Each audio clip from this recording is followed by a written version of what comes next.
ನಾನು ಮಾಡ್ತಿದ್ದೀನಿ, ನಮ್ಮಮ್ಮ ಹೇಳ್ಕೊಡ್ತಿದ್ದಾರೆ.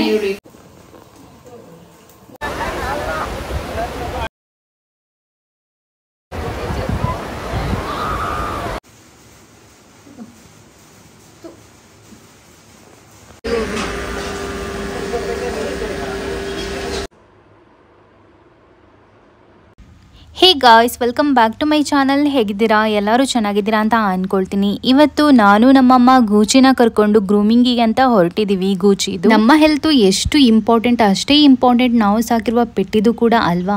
ಸೊ ಹಾಗಾಗಿ ನಾನು ನಮ್ಮಮ್ಮ ಇವತ್ತು ಗೂಚಿಗೆ ಒಂದು ಒಳ್ಳೆ ಸ್ನಾನ ಮಾಡಿಸಿ ಅದರದ್ದು ನೇಲ್ಸ್ ಇರ್ಬೋದು, ಹೇರ್ ಇರ್ಬೋದು, ಉದ್ದ ಬರ್ತಾನೆ ಇರುತ್ತೆ. ಸೊ ಅದನ್ನೆಲ್ಲ ಟ್ರಿಮ್ ಮಾಡ್ಕೊಂಡು ಕ್ಲೀನ್ ಮಾಡ್ಕೊಂಡು ಬರೋಣ ಅಂತ ಹೋಗ್ತಾ ಇದ್ದೀವಿ. ನಾವು ವೀಕ್ಲಿ ಒನ್ಸ್ ನಾವೇ ಮನೇಲಿ ಸ್ನಾನ ಎಲ್ಲ ಮಾಡಿಸ್ತೀವಿ. ಬಟ್ ಆದ್ರೇನು ಒಂದು 2 ಮಂತ್ಸ್ಗೆ ಒಂದ್ಸಲ ನಾವು ವೆಟರ್ನಿಟಿ ಕರ್ಕೊಂಡು ಹೋಗ್ತೀವಿ. ನಾನು UAE ಅಲ್ಲಿ ಇರುವಾಗ್ಲೂ ಅಷ್ಟೇ ಗೂಚಿನ ಕರ್ಕೊಂಡು ಹೋಗ್ತಿದ್ವಿ, ನಾನು ನನ್ನ ಹಸ್ಬೆಂಡು 2 ಮಂತ್ಸ್ಗೆ ಒಂದ್ಸಲ. ಆ್ಯಂಡ್ ಇಲ್ಲಿ ನನ್ನ ಹಸ್ಬೆಂಡಿಗೆ ಅಲ್ಲಿದಾರಲ್ಲ, ಸೊ ನಮ್ಮ ಅಮ್ಮನ ಕರ್ಕೊಂಡು ನಾನು ಹೋಗ್ತಾ ಇದ್ದೀನಿ. ನಮ್ಮ ಗೂಚಿ ನೋಡಿ ಒಳ್ಳೆ ಗಾಳಿ ಬರ್ತಿದೆ. ಆಟೋದಲ್ಲಿ ಹೋಗುವಾಗ ಫುಲ್ ರೋಡ್ ನೋಡ್ತಾ ಕುತ್ಕೊಂಡಿದೆ. ಅದಕ್ಕೆ ಹೊರಗಡೆ ತಿರ್ಗ್ಲಿಕ್ಕೆ ಹೋಗೋದಂದ್ರೆ ತುಂಬಾ ಇಷ್ಟ. ಎಷ್ಟು ಸೈಲೆಂಟ್ ಆಗಿ ನೋಡಿ ಕುತ್ಕೊಂಡಿದೆ ಅಂತ. ಏನು ಇದು ನಖರ ಮಾಡಲ್ಲ, ಅಂದರೆ ಬೇರೆ ಕ್ಯಾಟ್ಸ್ ಥರ ಓಡೋದು, ಫುಲ್ಲು ಭಯ ಪಡೋದು ಆ ಥರ ಎಲ್ಲ ಏನು ಮಾಡಲ್ಲ, ಆರಾಮಾಗಿ ಕೂತ್ಕೊಳ್ಳುತ್ತೆ. ಈಗ ಫೈನಲಿ ನಾವು ವೆಟರ್ನಿಟಿಗೆ ಬಂದಿದ್ದೀವಿ. ಬಟ್ ಜನ ತುಂಬಾ ಇದ್ದರು. ಅಲ್ಲಿ ನೀವು ನೋಡ್ತಿರ್ಬೋದು ಒಂದು ಕ್ಯೂಟ್ ಆಗಿರುವಂಥ ನಾಯಿ ಕೂಡ ಇತ್ತು. ಇಲ್ಲಿ ನೀವು ನೋಡ್ಬೋದು ಎಷ್ಟೊಂದು ಜನ ಇದ್ದಾರೆ. ಹತ್ರದಲ್ಲೇ ನಾವು ಚೇರಲ್ಲೆಲ್ಲ ಕೂತ್ಕೊಂಡಿದ್ದೀವಿ. ಬಟ್ ನಮ್ಮ ಕ್ಯಾಟ್ ನೋಡಿ ಒಂದು ಚಿಕ್ಕ ಬೇಬಿ ಥರ ಯಾರಿಗೂ ಭಯ ಪಡದೆ ಕೂತ್ಕೊಂಡಿದೆ. ಅದೊಂದು ನನಗೆ ತುಂಬಾ ಆಶ್ಚರ್ಯ ಆಯಿತು. ಇದು ಹಾಗೆಯೇ UAE ಯಲ್ಲಿರುವಾಗೂ ಆ ಥರನೇ ಬೇರೆ ಕ್ಯಾಟ್ಸನ್ನೆಲ್ಲ ಫುಲ್ಲು ಕ್ರೇಟಲ್ಲಿ ಹಾಕಿ ತಗೊಂಬರ್ತಿದ್ರು. ಆ್ಯಂಡ್ ನಮ್ಮ ಕ್ಯಾಟ್ ನೋಡಿ ಎಷ್ಟು ಸೈಲೆಂಟಾಗಿ ಎಷ್ಟು ಬುದ್ಧಿಯಿಂದ ಕೂತ್ಕೊಂಡಿದೆ ಅಂತ. ಇಲ್ಲಿ ಜಸ್ಟ್ ಇದು ಟ್ರಿಮ್ ಮಾಡಲಿಕ್ಕೆ ಮಾತ್ರ ಬಿಟ್ಟಿರೋದು. ಮತ್ತು ಫುಲ್ಲು ಕೋಪ ಬಂತು. ಅದಕ್ಕೆ ಸ್ನಾನ ಮಾಡಿಸ್ಲೂ ಇಲ್ಲ, ನೇಲ್ಸ್ ಕಟಿಂಗ್ ಕೂಡ ಮಾಡಿಸ್ಲಿಲ್ಲ ಸರಿಯಾಗಿ. ಸೀದಾ ವಾಪಸ್ ಬಂದಿದ್ವಿ ನಾವು. ಇದು ಏನು ಬಿಟ್ಟೇ ಇಲ್ಲ ಮಾಡಲಿಕ್ಕೆ. Then if you are making it little shorter also now, it will be dirty. So whenever you are doing this abdomen part, under the belly part, you can do it 0. Okay. But because they are going to potty, literally. Just ಸ್ವಲ್ಪ trim ಮಾಡಲಿಕ್ಕೆ ಮಾತ್ರ ಬಿಡ್ತು hair. ಅದು ಬಿಟ್ಟು ಬೇರೆ ಏನು ಕೇಳಲೇ ಇಲ್ಲ. Full angry ಅಲ್ಲಿ. ಏನು ಇದು ಫಸ್ಟ್ ಟೈಮ್ ಈ ಥರ ಮಾಡಿರೋ. ಈಗ ವಾಪಸ್ ಹೋಗ್ತಾ ನಮ್ಮಮ್ಮ ಫ್ರೂಟ್ಸ್ ತಗೊಳ್ತಿದ್ದಾರೆ.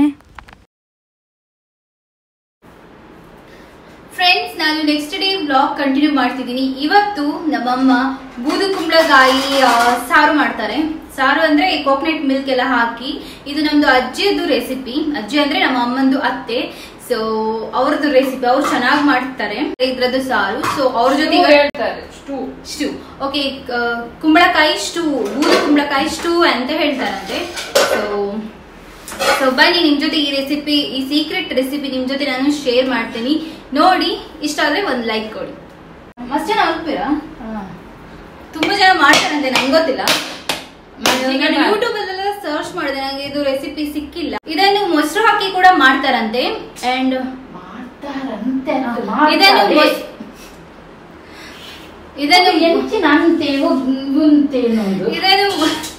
ಮೊಸರು ಹಾಕಿ ಮಾಡ್ತಾರಂತೆ ಮಾಡ್ತಾರೆ. ಬಟ್ ನಾವಿವತ್ತು ಕೋಕೋನಟ್ ಮಿಲ್ಕ್ ಹಾಕಿ ಮಾಡ್ತಿದೀವಿ. ಸೊ ಬನ್ನಿ, ನಿಮ್ ಜೊತೆ ಈ ರೆಸಿಪಿ ಶೇರ್ ಮಾಡ್ತೀನಿ. ಮಾಡ್ತೇವೆ, ಕೋಕೋನಟ್ ಮಿಲ್ಕ್ ಹಾಕಿ ಮಾಡ್ತೇವೆ. ಫ್ರೆಂಡ್ಸ್, ಎಷ್ಟು ಇರಿಟೇಷನ್ ನೋಡಿ, ಏನಾದ್ರೂ ಹೇಳ್ತಾನೆ ಇರ್ತಾರೆ, ಏನ್ ಹೇಳಿದ್ರು ತಪ್ಪು. ಸೊ ಇದಕ್ಕೆ ನಂಗೆ ಇರಿಟೇಷನ್ ಆಗುದು ವ್ಲಾಗ್ ಮಾಡ್ಲಿಕ್ಕೆ. ಸೊ ಬನ್ನಿ, ಈಗ ಇದೇ ಆಗ್ತದಲ್ಲ ಕಿತ್ತಲು ಕಟ್ಟಿಂಗ್. ನಮ್ಮಮ್ಮ ಚಾಪರ್ ಅಲ್ಲಿ ಕಟ್ ಮಾಡಲ್ಲ, ಹೇಗ್ ಮಾಡ್ತಾರಂತ ತೋರಿಸ್ತೀನಿ. ಅವ್ರಿಗೆ ಅದೇ ಈಸಿ ಅಂತೆ, ಕುತ್ಕೊಂಡು ಆರಾಮಾಗಿ ಮಾಡೋದು. ವೆಜಿಟೇಬಲ್ ಕಟ್ ಮಾಡೋದು ಈಸಿ. ಸೊ ತೋರಿಸ್ತೀನಿ ನೋಡಿ. ನಾನು ನಮ್ಮಮ್ಮ ವಿಡಿಯೋ ಮಾಡುವಾಗ ಈ ಥರನೇ ಮಧ್ಯದಲ್ಲಿ ಫೈಟ್ಸು, ಕಾಮಿಡಿ ಸೀನ್ಸು ಎಲ್ಲನೂ ನಡೀತಾನೆ ಇರುತ್ತೆ. ನಮ್ಮಮ್ಮ ನನಗೆ ಚೆನ್ನಾಗಿ ಬೈತಾರೆ, ಅಷ್ಟೇ ಆಸೆನೂ ಮಾಡ್ತಾರೆ. ಆ್ಯಂಡ್ ನಾವಿಬ್ಬರು ಅಮ್ಮ ಮಗಳಿಗಿಂತ ನಾವಿಬ್ಬರು ಒಂದು ಫ್ರೆಂಡ್ಸ್ ಥರನೇ ಇದ್ದೀವಿ. ನಾನು ಎಲ್ಲ ವಿಷಯಗಳನ್ನು ನಮ್ಮ ಅಮ್ಮನ ಜೊತೆ ಶೇರ್ ಮಾಡ್ತೀನಿ. Even college days, school days, ಎಲ್ಲ ಟೈಮಲ್ಲಿ ಕೂಡ ಎಲ್ಲ ವಿಷಯಗಳನ್ನು ನಮ್ಮ ಅಮ್ಮನ ಜೊತೆ ಬಂದು ನಾನು ಶೇರ್ ಮಾಡ್ತಿದ್ದೆ. ಆ್ಯಂಡ್ ಕಾಲೇಜ್ ಆದಮೇಲೆ ನನ್ನದು ಬೆಸ್ಟ್ ಫ್ರೆಂಡ್ ಇದ್ಲು, ಅವಳಿಗೆ ಬೇಗನೆ ಮ್ಯಾರೇಜ್ ಆಗೋಯಿತು. ಆ ಟೈಮಿಗೆ ನನ್ನ ಫ್ರೆಂಡ್ ಪ್ಲೇಸಲ್ಲಿ ನಿಂತಿರೋದೇ ನಮ್ಮಮ್ಮ. ಅಂದರೆ ಜಾಬ್ ಇಂಟರ್ವ್ಯೂ ಇರ್ಬೋದು, ಶಾಪಿಂಗ್ ಇರ್ಬೋದು, ಎಲ್ಲಿ ಹೊರಗೆ ಹೋಗ್ಬೇಕಾದ್ರೂ ನಮ್ಮಮ್ಮನೇ ನನ್ನ ಜೊತೆ ಬರ್ತಿದ್ರು, ಒಂದು ಫ್ರೆಂಡ್ ಥರ. ಸೊ ಹಾಗಾಗಿ ನಾವಿಬ್ಬರು ತುಂಬಾ ಕ್ಲೋಸ್ ಅಂತಲೇ ಹೇಳ್ಬೋದು. ನೋಡಿ, ಬೂದುಕುಂಬಳಕಾಯನ್ನು ಈ ಥರ ಕಟ್ ಮಾಡ್ಕೊಂಡಿದ್ದಾರೆ. ಆ್ಯಂಡ್ ಒಂದು ಸಣ್ಣ ಪೀಸ್ ಮಾಡಿರೋದಷ್ಟೇ, ನಾವು ಸ್ವಲ್ಪ ಜನ ಇರೋದಲ್ಲ, ಹಾಗಾಗಿ ಒಂದು ಈರುಳ್ಳಿ ಕಟ್ ಮಾಡಿ ಇಟ್ಕೊಂಡಿದ್ದಾರೆ. ಒಂದು 4ರಿಂದ 5 ಗ್ರೀನ್ ಚಿಲ್ಲೀಸ್. ಇದು ಹಸಿಮೆಣಸಿನಕಾಯಿ ಜಾಸ್ತಿ ಖಾರ ಇಲ್ಲ, ಹಾಗಾಗಿ ಇಷ್ಟು ತೊಗೊಂಡಿದ್ದಾರೆ. ಆ್ಯಂಡ್ ಒಂದು ಸ್ವಲ್ಪ ಶುಂಠಿ, ಗರಂ ಮಸಾಲದಲ್ಲಿ ಬೇ ಲೀಫು, ಚಕ್ಕೆ, ಒಂದು 4 ಲವಂಗ, ಸ್ಟಾರ್, ಒಂದು ಕೋಕ್ನಟ್ಟು. ಅದಾದಮೇಲೆ ಕೋಕ್ನಟ್ ಮೇಲೆ ಸ್ವಲ್ಪ ಕಾಳುಮೆಣಸು ಇಟ್ಟಿದ್ದಾರೆ. ಕಾಳುಮೆಣಸು ತುಂಬ ಇಂಪಾರ್ಟೆಂಟ್, ಬೇಕಾಗುತ್ತೆ, ಯಾಕಂದರೆ ಹಸಿಮೆಣಸಿನ್ಕಾಯಿ ಖಾರ ಇಲ್ಲ, ಹಾಗಾಗಿ ಕಾಳುಮೆಣಸು ಯೂಸ್ ಮಾಡೋದು. ಇಷ್ಟು ಮೇನ್ ಇಂಗ್ರೀಡಿಯೆಂಟ್ಸು ಬೂದುಕುಂಬಳಕಾಯಿ ಸ್ಪೆಷಲ್ ಸಾರು ಮಾಡಲಿಕ್ಕೆ. ಆ್ಯಂಡ್ ಇಲ್ಲಿ ಮಿಕ್ಸಿಗೆ ತೆಂಗಿನಕಾಯಿ ಹಾಕೊಳ್ತಿದ್ದಾರೆ. ಇದು 2 ಸಲ ತೆಂಗಿನಕಾಯಲ್ಲಿ ಹಾಲು ತೆಗೆದುಕೊಳ್ಬೇಕು. ಇಲ್ಲಿ ತೆಂಗಿನಕಾಯಿ ಮತ್ತು ಕಾಳುಮೆಣಸು ತೋರಿಸಿದಲ್ಲ, ಅದನ್ನು ಎರಡನ್ನೂ ಮಿಕ್ಸಿಗೆ ಹಾಕಿ ಒಟ್ಟಿಗೆ ಹಾಕಿ ಫಸ್ಟ್ ಒಂದು ಸಲ ದಪ್ಪಗಿರುವ ಹಾಲು ತೆಗಿತಾರೆ, ಮತ್ತೊಂದು ಸಲ ಆ ತೆಂಗಿನಕಾಯಿಗೆ ನೀರು ಹಾಕಿ ಮಿಕ್ಸಿಯಲ್ಲಿ ಗ್ರೈಂಡ್ ಮಾಡಿ ತೆಳುವಾಗಿರುವಂಥ ಹಾಲು ತೆಗಿತಾರೆ. ಸೊ ಟೋಟಲ್ ಆಗಿ 2 ಸಲ ತೆಂಗಿನಕಾಯಿಂದ ಹಾಲು ತೆಗಿಬೇಕು.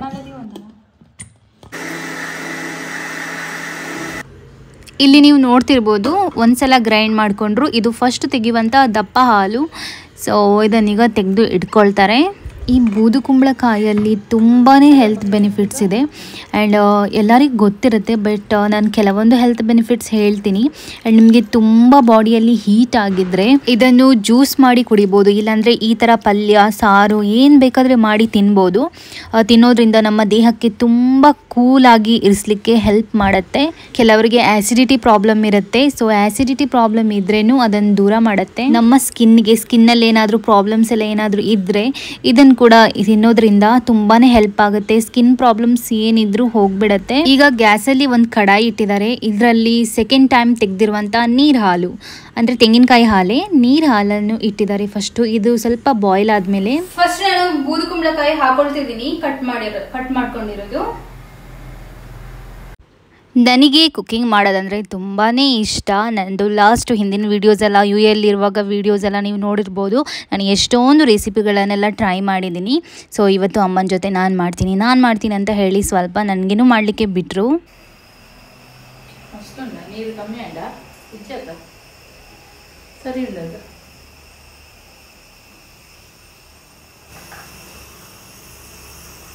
ನೆಕ್ಸ್ಟ್ ಈರುಳ್ಳಿಯಾ ಫ್ರೆಂಡ್ಸ್ ನಾನು ಮಾಡ್ತಿದ್ದೀನಿ, ನಮ್ಮಮ್ಮ ಹೇಳ್ಕೊಡ್ತಿದ್ದಾರೆ. ಈರುಳ್ಳಿ, ಕಾಯಿ ಮೆಣಸು, ಗರಂ ಮಸಾಲ, ಒಂದು ರೊಟ್ಟಿ, ಶುಂಠಿ, ಗ್ರೀನ್ ಚಿಲ್ಲೀಸ್, ಶುಂಠಿ, ಆಮೇಲೆ ಆಗ ನಾನು ತೋರಿಸಿದಲ್ಲ ಗರಂ ಮಸಾಲ ಯಾವ್ದೆಲ್ಲ ಹಾಕೊಳ್ಬೇಕಂತ ನಾನು ಆಗ್ಲೇ ಹೇಳಿದ್ದೀನಿ. ಸೊ ಅದನ್ನೀಗ ನಾನು ಒಂದೇ ಸಲ ಈಗ ನಾನು ಇದಕ್ಕೆ ಹಾಕೊಳ್ತಿದ್ದೀನಿ.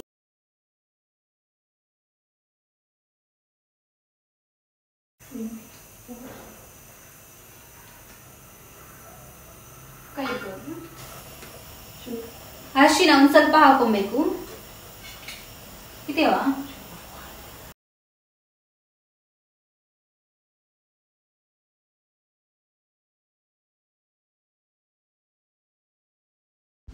ಇದನ್ನೀಗ ಒಂದ್ಸಲ ಚೆನ್ನಾಗಿ ಮಿಕ್ಸ್ ಮಾಡಿ ಇದಕ್ಕೆ ಒಂದು ಸ್ವಲ್ಪ ಉಪ್ಪು ಹಾಕಿಬಿಟ್ಟು ಮುಚ್ಚಿಡಬೇಕು. ಇದು ಬೂದುಕುಂಬಳಕಾಯಿ ಇದೆಲ್ಲ ಈ ಹಾಲಲ್ಲಿ ಚೆನ್ನಾಗಿ ಬೇಯಬೇಕು. ಸೊ ಅಷ್ಟು ತನಕ ವೆಯ್ಟ್ ಮಾಡಬೇಕು. ಇದು ಒಂದು 15 ಮಿನಿಟ್ಸಲ್ಲಿ ಚೆನ್ನಾಗಿ ಬೇಯುತ್ತೆ. ಇಲ್ಲಿ ನೀವು ನೋಡ್ತಿರ್ಬೋದು, ಬೂದುಕುಂಬಳಕಾಯಿ ಚೆನ್ನಾಗಿ ಬೆಂದಿದೆ, ನೀರೆಲ್ಲ ಬಿಟ್ಟಿದೆ, ಆ್ಯಂಡ್ ಹಾಲು ಕೂಡ ಕಮ್ಮಿ ಆಗಿದೆ. ಈಗ ಫ್ರೆಶ್ ದಪ್ಪ ಹಾಲು ಹಾಕ್ತಿದ್ದಾರೆ, ಕೋಕೋನಟ್ ಮಿಲ್ಕ್ಗೆ. ಆ್ಯಂಡ್ ಇದು ಹಾಕಿದ ಮೇಲೆ ಗಮ್ ಅಂತ ಪರಿಮಳ ಬರುತ್ತೆ. ಆ್ಯಂಡ್ ಒಗ್ಗರಣೆ ಕೊಟ್ಟಾದ್ಮೇಲೆ ಅಂತೂ ಹೇಳೋದೇ ಬೇಡ, ಅಷ್ಟು ರುಚಿಯಾಗಿರುತ್ತೆ. ಇದನ್ನೀಗ ಇದು ದಪ್ಪ ಹಾಲು ಹಾಕಿದ ಮೇಲೆ ಒಂದು ಸಲ ಚೆನ್ನಾಗಿ ಬಾಯ್ಲ್ ಆದರೆ ಸಾಕು. ಅದಾದಮೇಲೆ ಇದಕ್ಕೆ ಒಗ್ಗರಣೆ ಕೊಡೋದು. 10 ಮಿನಿಟ್ಸ್ 10 ಮಿನಿಟ್ಸ್ ಅಲ್ಲಿ ಇದು ಕುದೀತದೆ. ಈಗ ಕುದಿ ಬರ್ತಾ ಉಂಟಲ್ಲ. ಓಕೆ, ಕುದಿ ಬರ್ತಿದೆ. ಈಗ ಕಂಪ್ಲೀಟ್ ಕುದಿ ಬಂದ ಮೇಲೆ ಒಗ್ಗರಣೆ ಕೊಡೋದು ತೋರಿಸ್ತೀನಿ ನೋಡಿ. ಒಗ್ಗರಣೆಗಿಲ್ಲಿ 1 ಸ್ಪೂನು ಸಾಸಿವೆ, ಒಂದು 4ರಿಂದ 5 ಬೆಳ್ಳುಳ್ಳಿ, ಒಂದು ರೆಡ್ ಚಿಲ್ಲಿ, ನೆಕ್ಸ್ಟು ಇದು ಕರಿ ಲೀವ್ಸ್, ಇದಿಷ್ಟು ಹಾಕಿ ಒಗ್ಗರಣೆ ಕೊಡೋದು. ಇಲ್ಲಿ ನೋಡಿ, ಇದು ಬೇಯ್ತಾ ಬಂತು, ಬಾಯ್ಲ್ ಆಗ್ತಾ ಬಂತು.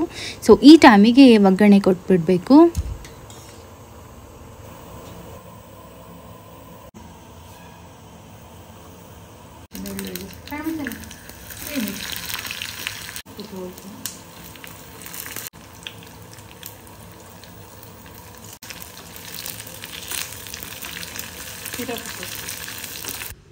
ಇಲ್ಲಿ ನೋಡ್ತಿರ್ಬೋದು ಫೈನಲ್ ಆಗಿ ಒಗ್ಗರಣೆ ರೆಡಿ ಇದೆ. ಈಗ ಕೊಡ್ತಿದ್ದಾರೆ ಒಗ್ಗರಣೆ. ಆ್ಯಂಡ್ ಇದನ್ನು ಒಂದ್ಸಲ ಮಿಕ್ಸ್ ಮಾಡಿಬಿಟ್ಟು ಮುಚ್ಚಿಡಬೇಕು. ಅದಾದಮೇಲೆ ಒಂದು 5 ಮಿನಿಟ್ಸ್ ಆದಮೇಲೆ ಇದನ್ನು ಊಟದ ಜೊತೆಗೆ ರೈಸ್ ಜೊತೆಗೆಲ್ಲ ತಿಂದರೆ ಸೂಪರ್ಬ್ ಆಗಿರುತ್ತೆ, ರುಚಿಯಾಗಿರುತ್ತೆ.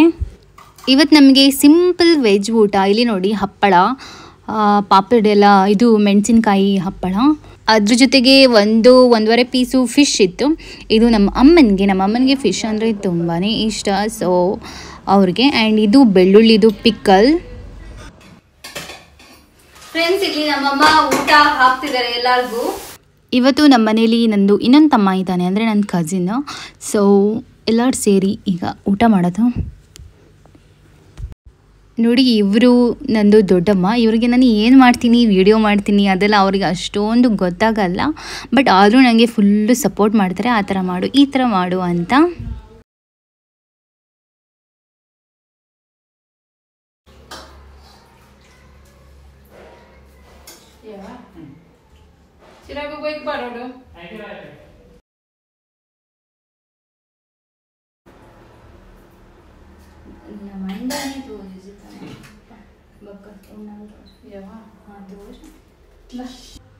ಈಗ ನಾನು ನನ್ನ ಪ್ಲೇಟಿಗೆ ಹಾಕ್ಕೊಳ್ತಿದ್ದೀನಿ ಈ ಸಾರು.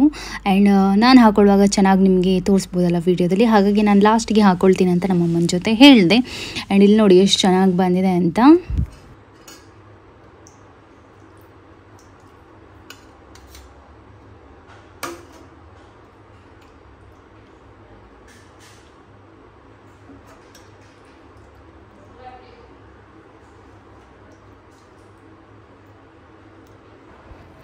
ಇವತ್ತಿನ ಲಂಚ್ ನೋಡಿ ಎಷ್ಟು ಸಿಂಪಲ್.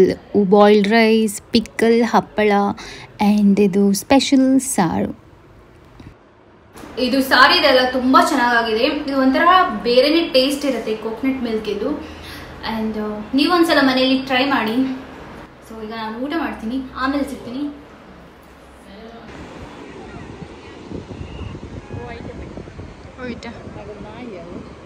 ಅಂದ್ರೆ ನಾ ಇನ್ಫಸ ಇದೆ ಶೀಸ್ ಅಂತ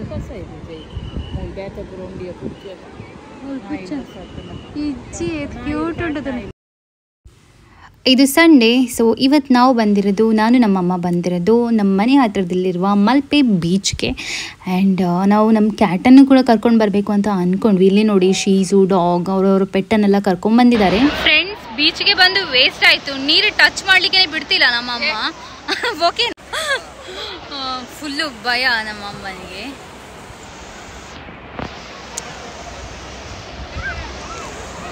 ನೆಕ್ಸ್ಟು ನಮ್ಮದು ಗೂಚಿನೂ ಕೂಡ ಕರ್ಕೊಂಡು ಬರಬೇಕು ಬೀಚ್ಗೆ. ಪಾಪ ಅದು ಬೀಚ್ ನೋಡೇ ಇಲ್ಲ, ಎಲ್ಲರೂ ಕರ್ಕೊಂಬರ್ತಾರೆ ಅವರವ್ರ ಪೆಟ್ಟಿಗೆ. ಸೊ ಆ್ಯಂಡ್ ಇದು ಈವ್ನಿಂಗ್ ಟೈಮಿಗೆ ನಾವು ಹೋಗಿರೋದು. ಒಂದು 5 o'clock 5:30 ಟೈಮ್ ಈ ಥರ ಇರುತ್ತೆ ಬೀಚು. ಎಷ್ಟು ಈಗಂತೂ ಫುಲ್ ಮಳೆ ಬರುತ್ತಲ್ವ ಡೈಲಿ, ಹಾಗಾಗಿ ಫುಲ್ಲು ಮೋಡ ಇತ್ತು ಆ್ಯಂಡ್ ಫುಲ್ ಕೂಲಾಗಿತ್ತು ಬೀಚು.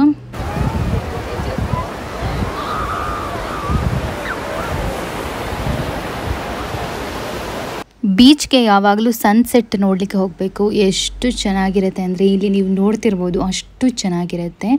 ಆ್ಯಂಡ್ ನಾವು ಸನ್ಸೆಟ್ ಆದಮೇಲೆ ಅಲ್ಲಿಂದ ಮನೆಗೆ ಹೋದ್ವಿ.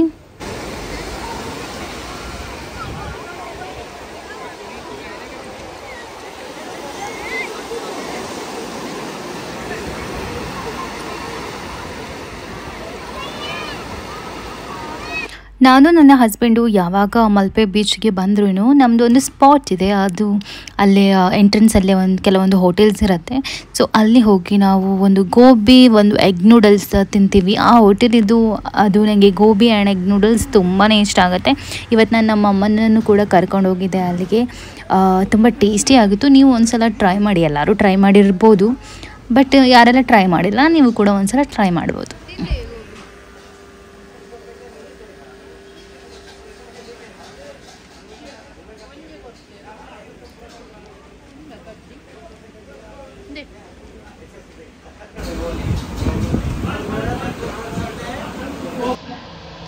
ಫ್ರೆಂಡ್ಸ್, ಇದು ನೆಕ್ಸ್ಟ್ ಮಾರ್ನಿಂಗ್ ನಾನು ವ್ಲಾಗ್ ಕಂಟಿನ್ಯೂ ಮಾಡ್ತಿದ್ದೀನಿ. ಇವತ್ತು ನಮ್ಮ ಅಮ್ಮ ಸ್ಪೆಷಲ್ ಆಗಿರುವಂಥದ್ದು ಒಂದು ಕೈದಡ್ಡೆ, ಅಂದರೆ ನಮ್ಮದು ಉಡುಪಿದು ಸ್ಪೆಷಲ್ ಹಿಂದಿನ ಕಾಲದಲ್ಲಿ ಮಾಡಿರುವಂತಹ ಒಂದು ತಿಂಡಿ ಅದು ಮಾಡ್ತಿದ್ದಾರೆ. ಆ್ಯಂಡ್ ನನಗೆ ತಿಂದಿರೋದು ನೆನಪಿಲ್ಲ, ನಾನು ಚಿಕ್ಕದಿರುವಾಗ ತಿಂದಿದ್ದೀನಂತೆ, ಅಂದರೆ ಜಾಯಿಂಟ್ ಫ್ಯಾಮಿಲಿಯಲ್ಲಿ ಇರುವಾಗೆಲ್ಲ ತಿಂದಿರೋದು. ನಿಮ್ಮ ಜೊತೆ ಶೇರ್ ಮಾಡ್ತೀನಿ. ಜಾಸ್ತಿ ಇಂಗ್ರೀಡಿಯೆಂಟ್ಸ್ ಇಲ್ಲ, ಒಂದೆರಡು ಇಂಗ್ರೀಡಿಯೆಂಟ್ಸ್ ಹಾಕಿ ಮಾಡುವಂಥದ್ದು ತಿಂಡಿ ಅದು. ಸೊ ಬನ್ನಿ ತೋರಿಸ್ತೀನಿ. ಸುಲಭ ತಿಂಡಿ. ಸುಲಭ ತಿಂಡಿ. ಯಾವುದ್ರಲ್ಲಿ ಮಾಡೋದು ಅದು? Boiled rice. ಎಸ್, ಬಾಯ್ಲ್ಡ್ ರೈಸಲ್ಲಿ ಮಾಡೋದು.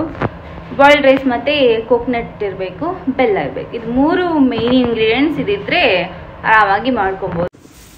ಇದು ಬಾಯ್ಲ್ಡ್ ರೈಸು ನಿನ್ನೆ ನೈಟೇ ನೆನೆಸಿಟ್ಟಿದ್ದಾರೆ. ನಿನ್ನೆ ನೈಟ್ ನೆನೆಸಿಟ್ಟು ಇವತ್ತು ಮಾಡುವಂಥದ್ದು ಬೆಳಿಗ್ಗೆ ಬ್ರೇಕ್ಫಾಸ್ಟಿಗೆ. ಆ್ಯಂಡ್ ಇದನ್ನು ಚೆನ್ನಾಗಿ ವಾಶ್ ಮಾಡಿ ಕೂಡ ಇಟ್ಟಿದ್ದಾರೆ. ಈಗ ಇದನ್ನು ಗ್ರೈಂಡ್ ಮಾಡ್ಕೊಬೇಕು, ದಪ್ಪಗೆ ಗ್ರೈಂಡ್ ಮಾಡ್ಕೊಬೇಕು. ದೋಸೆ ಬ್ಯಾಟರ್ ಥರ ನೀರು ಮಾಡ್ಕೊಬಾರ್ದು. ನೆಕ್ಸ್ಟ್ ಇಲ್ಲಿ ಬೆಲ್ಲ, ತೆಂಗಿನಕಾಯಿ ಇದೆರಡನ್ನು ಮಿಕ್ಸ್ ಮಾಡಿಕೊಂಡು ಇಟ್ಕೊಬೇಕು.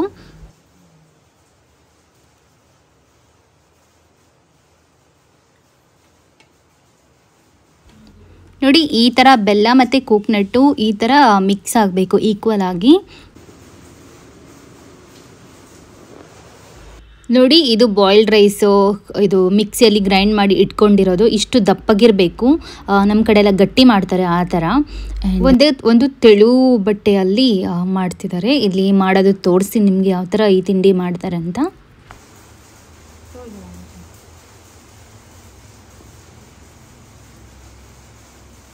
ಏನಂತಾರೆ? ಕೈಗಡ್ಡೆ, పొరిగడ్ಡೆ పండుచ్చు.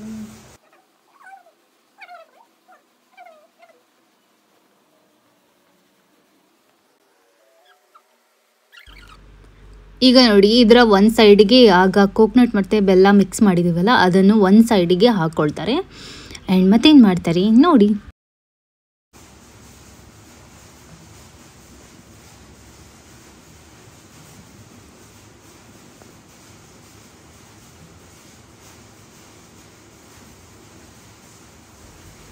ಇವತ್ತು ಬೆಳಿಗ್ಗೆನೇ ಮಳೆ ಜೋರಾಗಿ ಬರ್ತಿದೆ. ಬ್ಯಾಕ್ಗ್ರೌಂಡ್ ಸೌಂಡಲ್ಲಿ ನಿಮಗೆ ಮಳೆ ಸೌಂಡು ಕೇಳ್ತಾ ಇರ್ಬೋದು.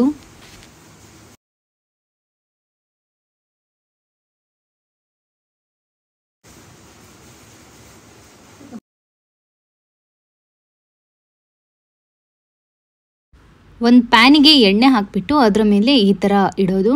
ಆ್ಯಂಡ್ ಇದನ್ನು ಚೆನ್ನಾಗಿ ಬೇಯಿಸಬೇಕು. ಲೋ ಫ್ಲೇಮಲ್ಲಿ ಇಟ್ಟರೆ ಚೆನ್ನಾಗಿ ಬೇಯುತ್ತೆ. ಇದು ಆಚೆ ಸೈಡು ಬೇಯಬೇಕು, ಈಚೆ ಸೈಡು ಕೂಡ ಚೆನ್ನಾಗಿ ಬೇಯಬೇಕು. ಆ್ಯಂಡ್ ಅಷ್ಟೇ ನೋಡಿ, ಈ ಥರ ರೆಡಿ ಆಗುತ್ತೆ. ಇಲ್ಲಿ 2 ಮಾಡಿಟ್ಟಿದ್ದಾರೆ. ಆ್ಯಂಡ್ ಇದು ತುಂಬಾ ಟೇಸ್ಟಿಯಾಗಿರುತ್ತೆ. ಇದು ಹಿಂದಿನ ಕಾಲದಲ್ಲಿ ಮಾಡ್ತಿರುವಂಥ ತಿಂಡಿಗಳೆಲ್ಲ ಅಲ್ವಾ. ಸೊ ಈ ಕಾಲದಲ್ಲಿನೂ ಮಾಡಿದರೆ ಎಷ್ಟು ಚೆನ್ನಾಗಿರುತ್ತೆ ತಿನ್ನಲಿಕ್ಕೆ. ಇಷ್ಟು ಮಾಡಿದ್ದಾರೆ. ಆ್ಯಂಡ್ ನಾನು ಟೇಸ್ಟ್ ಮಾಡಿ ನಿಮಗೆ ಹೇಳ್ತೀನಿ ಹೇಗಾಗಿದೆ ಅಂತ.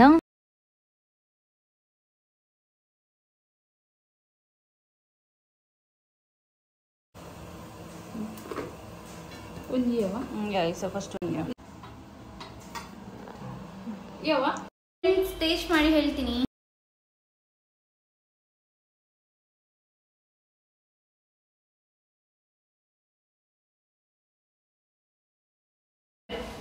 ಫ್ರೆಂಡ್ಸ್, ಇದು ತುಂಬಾ ಚೆನ್ನಾಗಿದೆ. ಒಂಥರ ಡಿಫ್ರೆಂಟ್ ರುಚಿ ಇದೆ, ಯಾಕಂದ್ರೆ ಬಾಯ್ಲ್ಡ್ ರೈಸ್ ಅಲ್ಲಿ ಮಾಡಿರೋದಲ್ವಾ. ಹಾಗಾಗಿ ಬ್ರೇಕ್ಫಾಸ್ಟ್ ಎಲ್ಲ ಆಯ್ತು. ಒಬ್ರು ಕಮೆಂಟ್ ಅಲ್ಲಿ ನಂದು ಕರಿಮಣಿ, ಇದು ಶಾರ್ಟ್ ಕರಿಮಣಿ ನಾನು ಹಾಕೊಳ್ತೀನಲ್ವಾ, ಸೊ ಇದ್ರದ್ದು ಡಿಸೈನ್ ತೋರಿಸಿ ಅಂತ ಹೇಳಿದ್ದಾರೆ. ಏನಿಲ್ಲ ನೋಡಿ, ಇಲ್ಲಿ ಸಿಂಪಲ್ ಡಿಸೈನೇ. ಇದು ನಾನು UAE ಅಲ್ಲಿ ತಗೊಂಡಿರೋದು, ಅಬುದಾಬಿಯಲ್ಲಿ. ನಾನಲ್ಲ, ನನ್ನ ಹಸ್ಬೆಂಡು ಇಷ್ಟಪಟ್ಟು ಈ ಡಿಸೈನ್ ಇಷ್ಟಪಟ್ಟು ನನಗೆ ತೆಗೆಸ್ಕೊಟ್ಟಿರೋದು ಅಷ್ಟು ಕರಿಮಣಿಯಲ್ಲಿ. ಆ್ಯಂಡ್ ಇದು ನಂದು ಹಸ್ಬೆಂಡ್ ಇದು ಸೆಲೆಕ್ಷನ್ ಅಂತ ಹೇಳ್ಕೊಳ್ತೀನಿ. ಸೊ ನೀವು ಕೇಳಿದ್ದಕ್ಕೆ ನಾನು ತೋರಿಸ್ದೆ ನಂದು ಕರಿಮಣಿ ಡಿಸೈನು. ನಿಮಗೆ ಇಷ್ಟ ಆಯಿತು ಅಂತ ಅಂದ್ಕೊಳ್ತೀನಿ. ಅಷ್ಟೇ, ಇದು ವ್ಲಾಗ್ ನಾನು ಎಂಡ್ ಮಾಡ್ತೀನಿ. ನೆಕ್ಸ್ಟ್ ಇಂಟ್ರೆಸ್ಟಿಂಗ್ ವಿಡಿಯೋದಲ್ಲಿ ಸಿಗ್ತೀನಿ. ಅಲ್ಲಿ ತನಕ ಬಾಯ್.